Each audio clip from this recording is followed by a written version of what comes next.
Donc on va poursuivre avec NBC Universal et je vous demande d'accueillir Fabien Saillant qui est France Country Lead et SVP Marketing IMEA et Hector Lavigne qui l'accompagne, qui est directeur des acquisitions et des productions, j'ai francisé la fonction, pardon, pour NBC Universal, c'est-à-dire Sci-Fi et 13e rue. Je vous demande de les applaudir.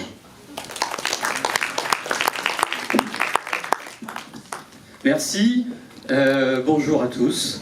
C'est impressionnant d'avoir une salle aussi remplie et bravo aux organisateurs du show web série pour ce succès. Donc, je m'appelle Fabien Saillant et je suis country lead pour les chaînes françaises et également responsable marketing IMEA pour NBC Universal. Et je suis... Mon micro fonctionne ? Non, je suis pas sûr. Désolé. C'est mieux comme ça, non ? Ah, ça y est, c'est mieux. Oui, je suis Hector Lavigne, je suis responsable des acquisitions et des productions pour les chaînes françaises du groupe NBC Universal. Alors aujourd'hui, on va vous présenter donc 13e rue et Sci-Fi, notre line-up série premier semestre 2022. Avant ça, un petit rappel, on travaille pour NBC Universal. Et NBC Universal a 3 chaînes en France, 13e rue, la chaîne du thriller et des grandes séries policières, Sci-Fi, la chaîne du fantastique, et la chaîne de la culture pop. Mais comme on est au show web série, on ne vous parlera aujourd'hui que de 13e rue et de Sci-Fi.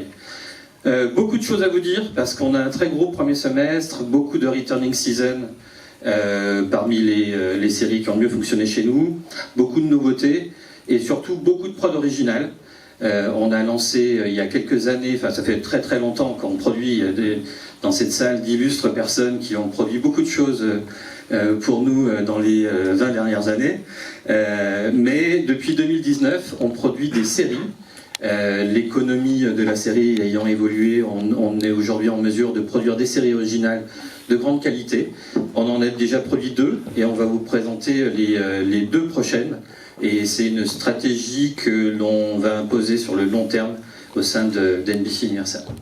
On commence tout de suite avec 13e rue, la chaîne du thriller et des grandes séries policières. Là, nos 5 returning season du premier semestre, et après Hector vous parle des prods originales et des nouveautés. Très rapidement, The Wall, série canadienne, qui revient pour une saison 2 sur notre antenne. La saison 1 avait été un énorme succès. My Life is Murder, c'est en réalité à la fois une nouveauté et une returning season, puisqu'on a lancé la saison 1 et la saison 2. Vous reconnaîtrez peut-être Lucy Lawless, qui est en fait, vous reconnaîtrez peut-être Xena la guerrière. Elle a fait le succès des après-midi de Sci-Fi pendant longtemps, des après-midi de TF1 aussi, il y a encore un peu plus longtemps. Et elle revient dans une série policière originale, My Life is Murder. On est sur des procéduraux, sur des choses un peu plus classiques, mais extrêmement efficaces. Magnum PI, c'est pas en exclusivité chez nous, vous l'aurez reconnu, mais c'est une série du groupe qui fonctionne extrêmement bien. Et donc un gros carton à l'antenne, on revient avec une saison 2 là, sur ce premier semestre. Coroner, saison 4. Pour ceux qui ne connaissent pas la série, un coroner, c'est un poste qui n'existe pas vraiment à la police française, c'est à mi-chemin entre enquêteur et médecin légiste. Et donc notre héroïne est la coroner et elle va donc faire parler les morts pour démasquer les coupables. Et enfin, donc le gros événement pour nous là sur les returning season, c'est New York Crime Organisé. Vous devez savoir que 13e rue est une habituée de Dick Wolf, de sa franchise. On en a diffusé énormément depuis les plus classiques, Law & Order, les SVU, les Chicago Fire, les Chicago PD, même Los Angeles. Enfin voilà, Dick Wolf c'est vraiment le pape de la série policière. Et on a la chance d'avoir la 2e saison de New York Crime Organisé qui démarra le 4 avril sur notre antenne. La première saison, qui a été diffusée au mois de novembre 2021 chez nous, nous a permis de battre le record historique d'audience de la chaîne. 13e rue existe depuis 1997 et vous n'êtes pas sans savoir que les chaînes linéaires thématiques ont connu un peu plus leur apogée il y a quelques années. Et donc c'est un succès d'autant plus remarquable. 8% de PDA au lancement sur les abonnés SFR, donc 8%, c'est vraiment massif, et 5% sur les abonnés qui reçoivent la chaîne en moyenne pour la série. Donc un énorme succès d'audience, on était vraiment très très fiers et on espère qu'on va pourquoi pas rebattre le record d'audience avec la saison 2 au mois d'avril. Voilà pour les returning season de 13e rue. Je vous parlerai après de Sci-Fi, mais maintenant, Hector va vous présenter les nouveautés et les prods originales de 13e rue. Merci beaucoup Fabien. Alors du coup, si on peut passer à la slide d'après, donc on va vous présenter les nouvelles... J'ai oublié, je crois qu'il y a une petite bande-annonce de Law & Order Organized Crime. Autant pour moi. C'est de ma faute. Arrivé sur notre antenne, je me mets au centre parce qu'apparemment on ne voit pas quand on est sur les côtés. On continue notre politique d'acquisition et de sécuriser des séries inédites exclusives pour 13e rue, au programme du thriller, à travers les États-Unis, comme l'a dit Fabien, mais aussi en Europe, puisque là, donc, on peut vous présenter un petit éventail de ce qu'on va pouvoir proposer en inédit au premier semestre 2022, à commencer par la série Close to Me, qui est une coproduction entre les Anglais de Channel 4 et la plateforme scandinave Viaplay. On est dans le genre, c'est un thriller psychologique où on retrouve l'histoire d'une femme incarnée par Connie Nielsen qui, après un accident, perd la mémoire et oublie tout ce qui s'est passé dans les 12 derniers mois de sa vie. Donc pendant qu'elle essaie de recoller les morceaux, elle va découvrir que son partenaire, incarné par Christopher Eccleston, cache un terrible secret et qu'en fait leur vie était loin d'être aussi reluisante que ce qu'elle croyait. Donc du thriller psychologique, même dans un sous-genre du thriller qu'on aime bien sur notre antenne, qui est le thriller domestique en quelque sorte. Quelque chose porté par un casting évidemment 3 étoiles. On est absolument ravis de pouvoir proposer Close to Me. Ce sera en mars sur 13e rue. Et on enchaîne dans un registre complètement différent avec la série Wolf, qui nous vient de nos camarades de Sky en Angleterre. Donc là c'est complètement différent, là c'est du procédural.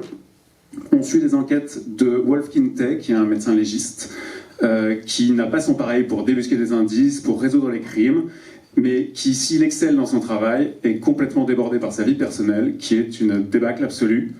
On a eu un vrai coup de cœur. Alors c'est un peu différent de ce qu'on fait d'habitude sur 13e rue, parce qu'il y a un côté un peu plus pince sans rire, c'est un peu plus léger, on va pas se mentir, 13e rue c'est pas une chaîne où on a l'habitude de rigoler, mais là il y a cette petite touche d'humour qui nous a beaucoup plu. On a eu un vrai coup de cœur pour le personnage incarné par Babou Cizay, et pour cette série qui sera en avril sur 13e rue. Et enfin, pour finir, je finis par celle-là, mais en fait c'est la prochaine qui arrive, une petite pépite qui nous vient du Danemark, la série White Sands, un thriller sous le soleil d'une communauté balnéaire danoise, où un meurtre a été commis, et un détective allemand est chargé d'enquêter avec une flic danoise pour infiltrer, donc ils enquêtent de façon undercover, pour infiltrer cette communauté.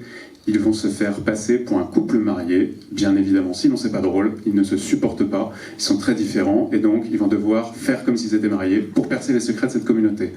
Je crois qu'on a une petite bande-annonce, White Sands, ça arrive le 27 février. C'est quelque chose finalement d'assez neuf pour nous sur 13e rue. On a commencé en 2019 avec la série Trauma, qu'on avait annoncé d'ailleurs ici, au show web série, qui était produite par Empreinte Digital. Et on a réitéré l'expérience juste après les multiples confinements avec la série J'ai tué mon mari, produite par Next Episode, Henri de Burme, qui a été diffusée sur notre antenne en novembre.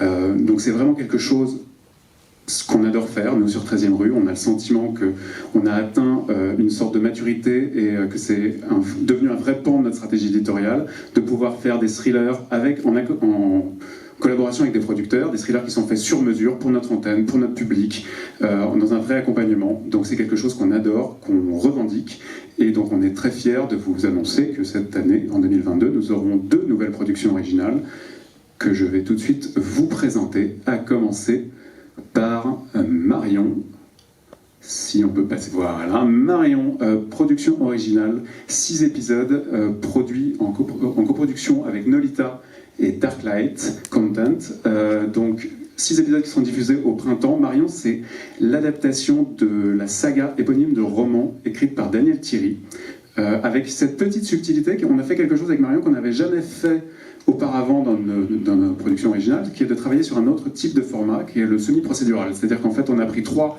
des romans Marion qu'on a adaptés, et chaque roman est adapté en 2 épisodes. Donc, si vous calculez bien, il y a 3 enquêtes différentes, 3 enquêtes faites en 2 épisodes. Et pour vous pitcher Marion, qui sera diffusée sur notre antenne au printemps, je vais appeler à me rejoindre sur scène le producteur de Marion, Mathieu Ageron de Nolita, ainsi que le réalisateur et showrunner Jacques Kluger.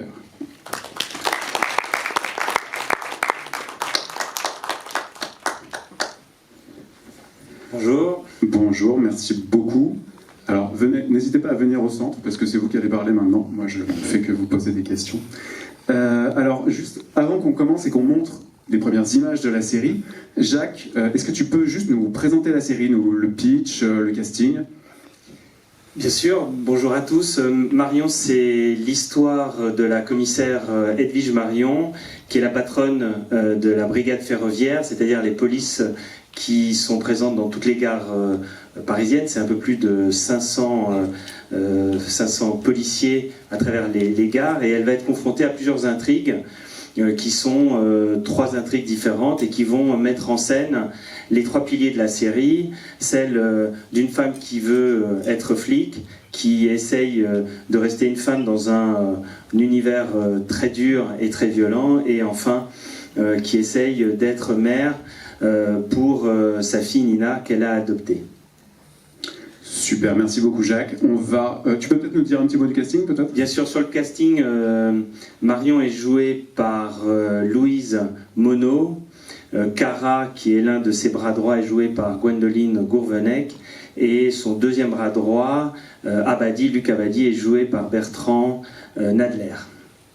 Super, donc on a pour vous des premières images de la série qu'on va vous montrer. Alors c'est pas vraiment un trailer, hein, c'est vraiment, la série est toujours en post-production, donc c'est plutôt un petit montage de différentes séquences pour vous donner un premier aperçu de l'atmosphère, de l'ambiance, de la direction artistique aussi, et de ce que Marion va donner. Je laisse parler les images.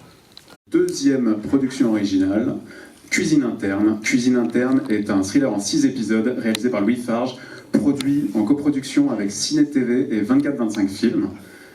Donc on a adoré le pitch, on a vraiment eu un coup de cœur pour le pitch de cette série quand on nous l'a proposé, il y a un peu moins de 2 ans aussi, puisque c'est quelque chose qui nous excitait particulièrement, c'est-à-dire d'amener le genre thriller dans l'univers assez particulier, mais en même temps hyper fun de la haute gastronomie parisienne. Donc pour vous pitcher Cuisine interne, je vais proposer aux producteurs de la série, Thomas Sagne de Ciné TV et Thibaut Cast de 24-25 Films, de me rejoindre sur scène. Merci Paul.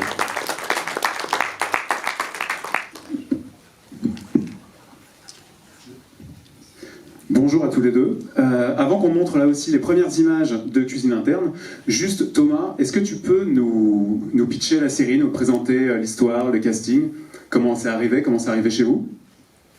Alors les premières versions de scénario ont plus de 10 ans, donc ça peut être une histoire un peu longue, mais pour la faire relativement courte, le pitch, c'est Adriana, qui vous voyez ici, est une jeune chef pas commune, mais très ambitieuse, qui rêve d'étoiles au Michelin, et qui doit repartir de zéro après un premier bout de carrière chez un grand maître de la gastronomie française, et se relance avec un bistrot parisien, la bistronomie, et au moment où elle va ouvrir son restaurant, elle se retrouve confrontée à des mafieux qui lui expliquent qu'en fait ce sont ses nouveaux associés.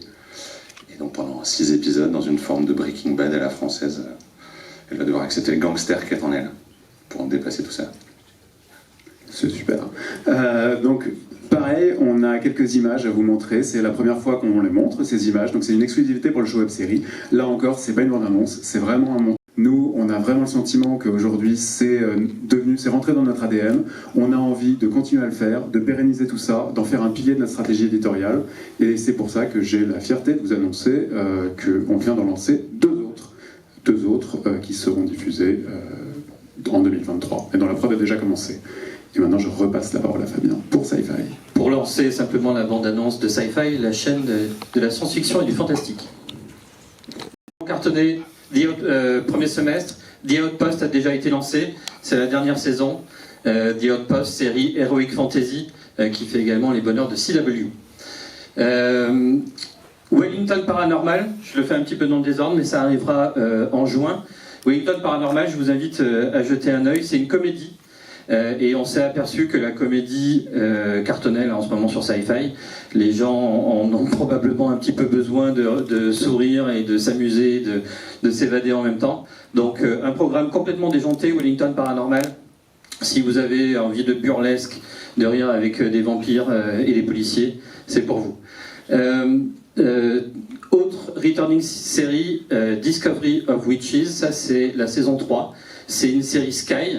C'est un petit peu Downton Abbey meets True Blood, on va dire, des vampires, des loups-garous, dans une Angleterre victorienne magnifique. C'est magnifiquement filmé, c'est très original. Et on va diffuser la saison 3 ce soir. Donc voilà, 21h sur Sci-Fi ce soir, on lance la bande-annonce. Fonctionnait très bien en ce moment sur Sci-Fi. Resident Alien, on a lancé la saison 1 il y a un peu moins d'un an et on a réalisé le meilleur lancement depuis 2017 pour une série sur Sci-Fi. Donc un gros carton, c'est très drôle, si vous ne l'avez pas vu, la saison 1 est intégralement disponible à la demande juste un mois grosso modo avant le lancement de la saison 2. Alan Tudyk, que vous avez pu voir dans Rogue One, incarne un extraterrestre un petit peu déjanté, même totalement, qui prend une allure humaine pour infiltrer, on va dire, l'espèce humaine pour mieux la détruire. Donc c'est savoureux, ça a fait mon bonheur l'année dernière pendant le confinement, et j'attends avec impatience la diffusion de la nouvelle saison, une petite bande-annonce. Harry est de retour. Donc on va commencer déjà rapidement avec deux séries qui nous viennent de la chaîne Sci-Fi aux États-Unis, que sont The Surreal Estate et Day of the Dead.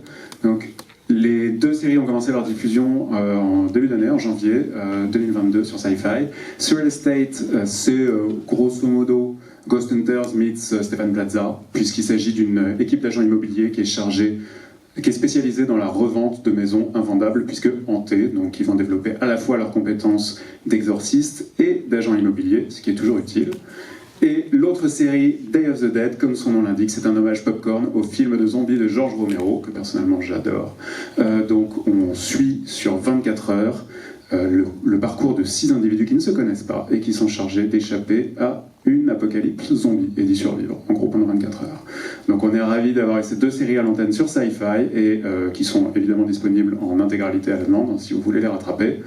Et surtout, on a le plaisir de vous annoncer pour le printemps une nouveauté qui ne vient pas de Sci-Fi, mais cette fois-ci de la CW, le reboot de 4400, donc la série culte des années 2000 a été rebootée par la CW et vient de finir sa diff actuellement aux États-Unis pour la saison 1. Le pitch, vous le connaissez peut-être, nous on est fans de la série d'origine, donc on est super content d'avoir eu le reboot à l'antenne.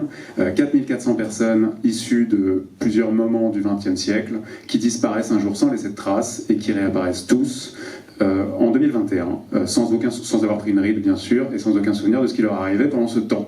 Donc ils vont chercher à comprendre ce qui leur est arrivé, et la société va chercher à gérer ce phénomène. Donc les 4400, on est absolument ravis d'avoir à l'antenne au printemps sur Sci-Fi, et on va vous présenter une bande-annonce qui est la bande-annonce américaine, puisque le doublage est toujours en cours chez nous. S'il y a des questions, vous pouvez les poser. Je voulais juste préciser que toutes les séries que vous avez vues là disposent également des droits à la demande. Donc si vous allez aujourd'hui sur nos corners à la demande, vous allez retrouver plus de 2000 heures de programmes disponibles à la demande. Nous sommes certes des chaînes linéaires, mais on a vraiment l'ambition de conserver nos téléspectateurs et de leur permettre de consommer, comme ils le souhaitent, les séries qu'on leur propose. Voilà. Est-ce qu'il y a des questions ? Non, eh ben je vous souhaite une excellente soirée et une bonne continuation.